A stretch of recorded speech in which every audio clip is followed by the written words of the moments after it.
I'm Kathy Jourdain. I live in Bedford, Nova Scotia. I have a small independent consulting company called Shape Shift Strategies, and I work in collaborative partnership with colleagues all over the world.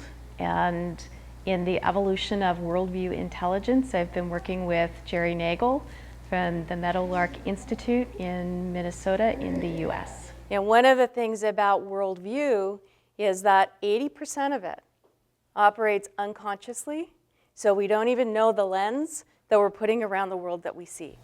My first exposure to the concept of worldview was when Jerry Nagel and I first began to work together.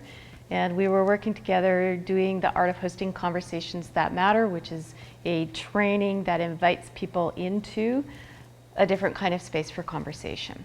As we began to work together more frequently, we would always bring the Worldview Teach into the trainings that we were doing because people were interested in that conversation. What we were noticing in the Art of Hosting trainings that we were doing is that once we introduced the concept of worldview, people engaged in conversations differently, and I think I first noticed it around conversations of race, power, and privilege, where people were in that conversation from a totally different space than they typically would be.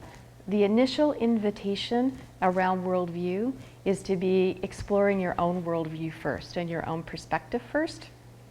And since people were in that individual reflection and curiosity, it then made them curious about somebody else's worldview. We say that curiosity and judgment cannot exist in the same space. So when you find yourself becoming judgmental or defensive, that's a really good time to ask yourself why you're responding that way. At the moment, I think of it in two ways. We do worldview programming and we do worldview consulting.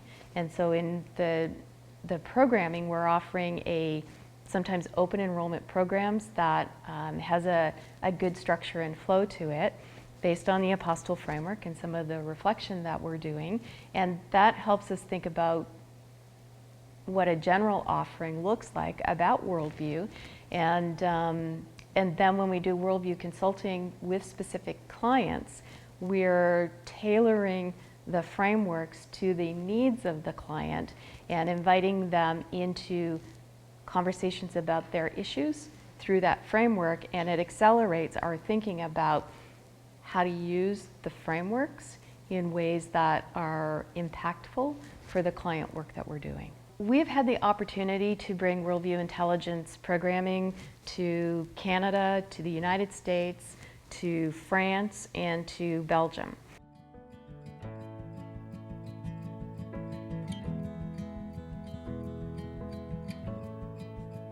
The receptivity has been really good, no matter where we've gone, and I think that the impact has everything to do with what's the nature of the exploration that they want to be in.